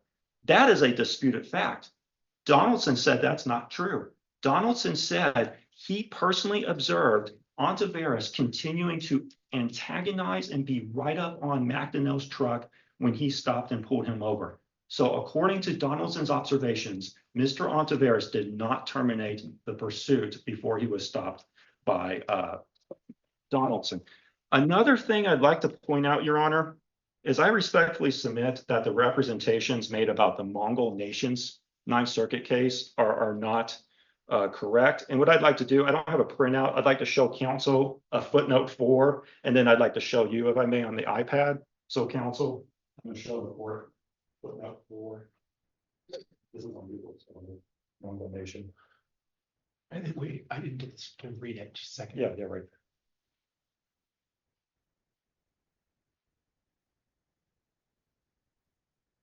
Okay. So, Your Honor, what I'd like to do, if I may approach, I'll just show you the footnote real quick. I'll give you the iPad and I'll step out and then I'll come get it. All right, thank you. So, Your Honor, I put up the Mongol Nation Ninth Circuit case on Google Scholar, and I'd like to direct you to footnote 4. It is true the district court judge made some findings about First Amendment protection and the club insignia. However, those rulings were tentative and they were in dicta. So the Ninth Circuit did not address them, and it is completely incorrect that the Ninth Circuit embraced or adopted that position.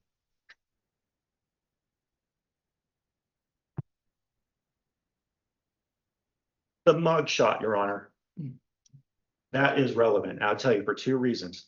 One, there was a moment on 7th Street when McNutt made that U-turn and Ontiveros passed him and then made that U-turn himself, that they came face to face. And on top of that, the argument with the gunpoint stop is that Donaldson had no reason to be concerned for safety. That is the standard governing a gunpoint stop. Donaldson absolutely had reasons to be concerned for safety based on who he was stopping and the circumstances in which he was stopping the car. He had just observed that very same car harassing and right up on McDonnell's truck. Let me talk real quick about the gunpoint stop. Again, Your Honor, I invite the court to look through the complaint and see if you see a reference in it to the gunpoint stop. I respectfully submit it's not in there, Your Honor, and a plaintiff cannot pursue a claim based on an unalleged theory. The Acor versus Vision Air case that's cited in our opposition/counter motion, the Nevada Supreme Court reversed a judgment entered by Judge Alf because I believe she had entered a judgment on a contribution claim, but there was actually not a contribution claim or theory alleged in the complaint. Counsel identified some paragraphs of the complaint that he said do bring up the gunpoint stop. I wrote them down. Paragraph 85, plaintiff repeats and alleges by reference all prior allegations as if fully set forth herein. 95, defendants LVMPD, Sergeant Donaldson, Detective McDonnell, and Doe officers exhibited deliberate indifference to the constitutional rights of plaintiff by limiting his liberty rights to wander freely and travel on public roads. I'm not going to read all these in the interest of time, but Your Honor, if you were to read all these paragraphs, none of them reference the gunpoint stop by McDonnell. This is an unpled theory that they are raising for the first time that is not in their pleadings, and it's being raised at the summary judgment stage. That's not allowed per the cases that's cited in our reply in support of our counter motion.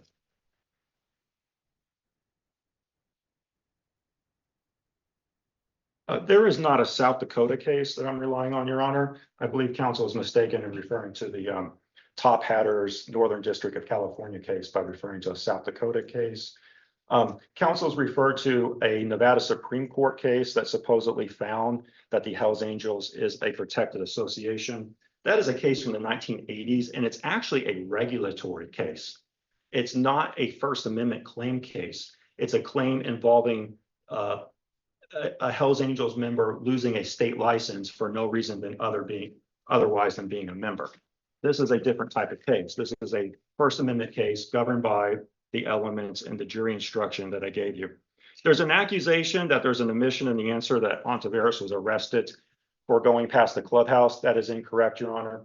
What that section, that affirmative allegation is saying is that there was initially reasonable suspicion and probable cause to stop Mongols who had passed the clubhouse for breaching the peace. And that's the issue in the other case that counsel referenced, which is in federal court. But in Mr. Ontiveros' case, subsequently, Mr. Ontiveros intentionally followed McNutt. That created an independent grounds for what happened here. That is the reason he was arrested. You don't have to take my word for it. Look at what Mr. Ontiveros himself said in his deposition. When asked, was it your belief that you were arrested for driving past the clubhouse? He said, no, I think I was arrested for following the truck. I read that question and answer earlier.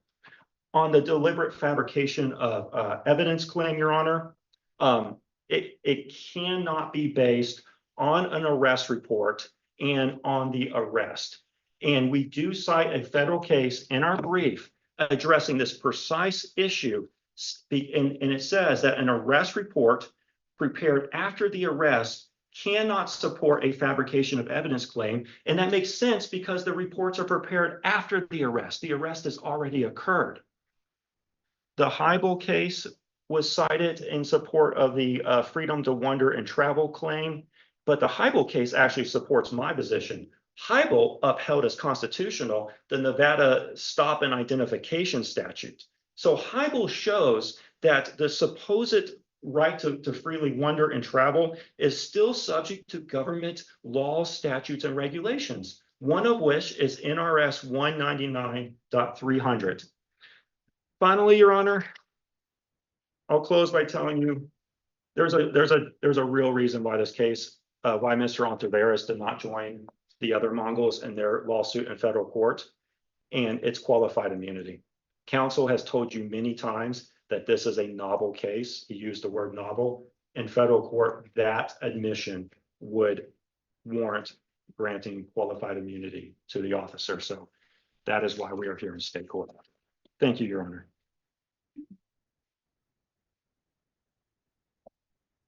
All right, you get the last word, Mr. Butts.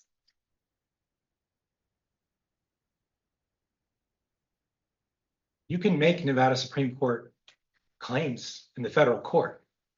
Not everything is subject to qualified immunity in this case. Qualified immunity had nothing to do with the decision to file in this court.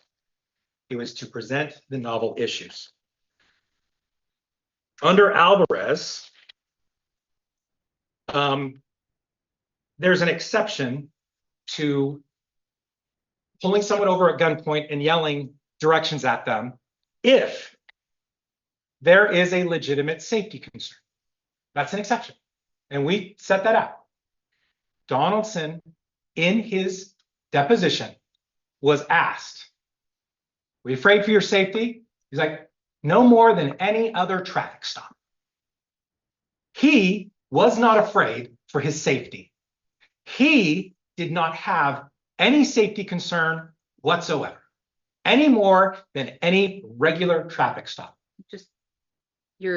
That's not what he testified to his deposition. That's what you're extrapolating from that comment. No, that's a direct quote. What was the direct quote? Here, I'll pull it up.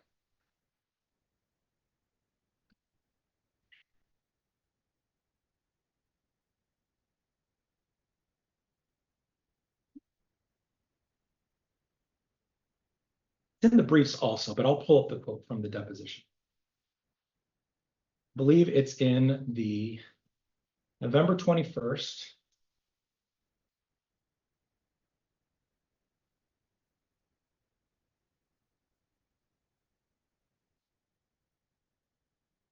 Counsel, if you're talking about the line where you asked the question, the question that you just quoted, where his response was not unlike any other traffic stop. Yes. That's the part you're talking about. Yes. But my question was, everything you said after that, was that an extrapolation from that comment, or the things that you were just saying direct quotes? Did he actually use the words and say, "I was not in fear of my safety"? I asked him if he was in fear of his safety, and he said, "Not any more than any other traffic stop." Right, that was his response. But then you said after that he was not in fear in any way. Because let me look at the deposition that you're citing to. I think your opposing counsel has it. So what page 328 of volume 1, or actually, page 328? 328, yeah. Because I don't think you're understanding my question. Maybe I'm not. Okay, oh, wait, so you asked the question, did you fear for your safety? And he said no more than usual, which does not say what you just said. It means I'm not seeing a page 328. It only goes up to like 250 something. I'm at 328 of the deposition transcript. On Okay, then it must be, 1/9 it of must be 26. volume 2. 1/9 of 26, Sergeant Matthew Donaldson. Yes, that's the January 9th. It was in 2 parts, Your Honor. Okay. So in his answer just above that, he says, just like any person on the street, if you're a Terry stop, a probable cause stop, you have to have articulable reasons to conduct a pat down or believe they have a weapon. Then you ask him, did you fear for your safety? His response was no more than usual. And then the next question is, would cause you to fear or your safety at the time you pulled him over and pulled your gun, correct? No more than usual. Correct. Okay, but he So- didn't say, no, I wasn't in fear. His response was, I was in fear, but no more than usual than any of the other encounters I've had similarly, something along those Well, lines. let me quote directly then, Your Honor. Okay, so I asked, so you had no objective articulable facts known to you that would cause you to fear for your safety at the time you pulled him over and pulled your gun, correct? Answer, no more than usual. Okay, and then he continues his answer. Okay, so let me stop you there. Any traffic stop is inherently dangerous. Okay. Right, and that was my next point, was that he's saying that any traffic stop is inherently dangerous and that the facts that he perceived here were no more than that usual apprehension and concerns regarding a traffic stop. Okay, So then it that's goes- not the same as what you were just making the argument to me. That's what I wanted to clarify. Let me clarify. Please don't interrupt, sir. Oh, I'm sorry. That was the point of my question, is that you were representing to the court this direct quote that he actually verbalized, I was not in fear of my safety at all. And that is a extrapolation of what you want the court to believe, but that's not a direct quote from the deposition. And that's the only thing I was trying to point out and make sure I hadn't misapprehended from my review of the deposition. My reading of this deposition was that he had reasonable fear, inherently dangerous as to a traffic stop that he articulated. But his response to your question was that not that, no, I wasn't in fear. It was just that it was no more than something he usually would fear with regards to engaging in a traffic stop that he believed to be inherently dangerous by nature. You can take your tablet back, sir. Thank you. And I apologize. I didn't mean to interrupt you. I'm That's sorry. okay. Okay. It just doesn't make good for the record. And Got that's the concern that I have, is that my recorder here is taking down everything that is happening. And if she can't hear what each of us is saying, it doesn't make a good record. And so that's the reason for the admonition. And you can proceed with your argument. I've now pointed out in the deposition, because I was trying to recall what I had read, and obviously there's a lot in this record on these pending motions. I wanted to make sure the record was clear as to what was in the deposition transcripts. My understanding is you're extrapolating your belief that his responses confirmed your question of there was no fear. Their response, the way they've presented here today and in their briefing, but also my reading of it, is that is not how he responded. I understand you're extrapolating that from those responses, but that's not how I read it. And you can continue with your argument. Okay, let me clarify. Okay, if we continue, he says no more than usual. I say, okay. He continues, any traffic stop is inherently dangerous. I ask, okay, was Mr. Ontiveros' association with the Mongols Motorcycle Club a significant factor in your decision to pull your firearm and point it at Mr. Ontiveros when you pulled him over? Answer, no, because I didn't know who was in the car. If you go to the case that's cited, Your Honor, the case that's cited that says, if you put a gun and you give directions, that is an arrest. That is in the context of a traffic stop and the dangers associated with a traffic stop, because it was a traffic stop. He specifically said he did not see any dangers beyond a traffic stop.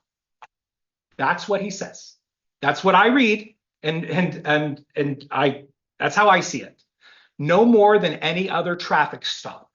There was no danger that he perceived more than any ordinary traffic stop with any person. I bring up the Mongols. He's like, I didn't know he was a Mongol, right? He said that there was not a danger beyond an ordinary traffic stop, which is exactly what the case I cited says. That in a traffic stop, you pull in a gun, advance towards somebody, and start telling things to that person to do. That is an arrest. I did not misrepresent Mongol Nation. I didn't represent it at all. That is what Judge Carter said. And I specifically did not say that the Ninth Circuit adopted it. I said that the Ninth Circuit didn't overturn it. The Ninth Circuit let it stand. And if we're going to look at a case, that's the case to look at, because it's the exact motorcycle club at issue here. The terminating pursuit, look at where he was pulled over. He was pulled over, and Sergeant Donaldson specifically admits that he was stopped at 4th Street. 4th Street runs perpendicular to Las Vegas Boulevard. Their route went up Las Vegas Boulevard. Mr. Ontiveros turned onto 4th Street and stopped at the light. Detective McNutt then radioed he turned off before there was any arrest or before anybody lit anything up. That's in our facts. That's cited to the radio transmissions.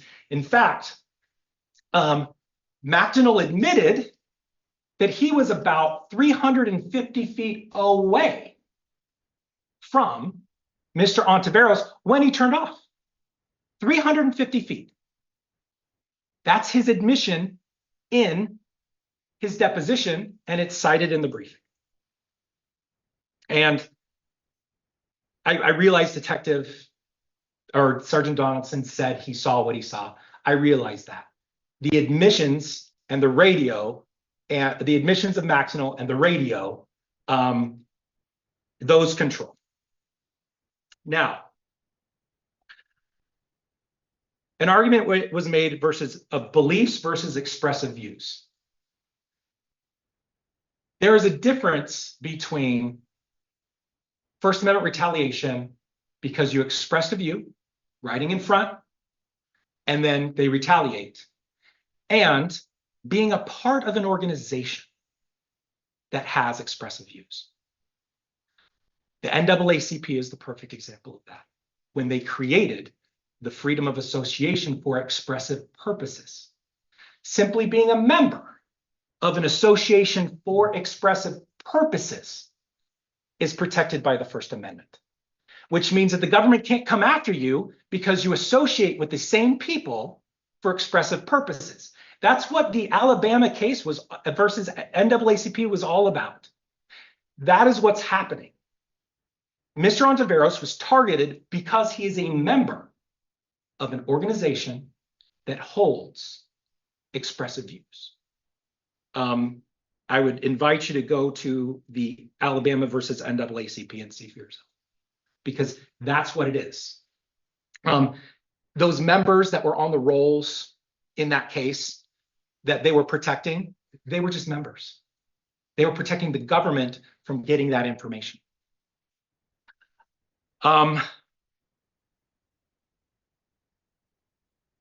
Either you watch the video, Exhibit 9.2, and you see McNutt raise his middle finger, or you don't.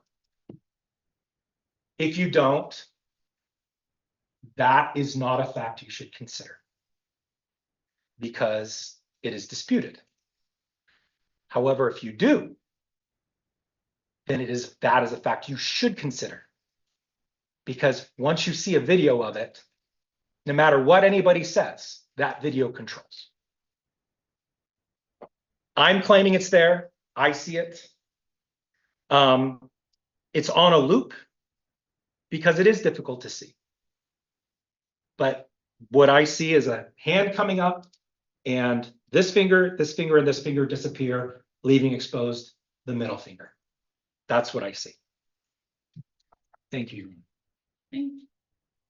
All right, thank you. This matter is submitted. I will take an opportunity to review the videos that were lodged with the court here today, as well as some of the case citations you guys provided orally today, and render a decision within the next few weeks. Thank you. All right, thank you.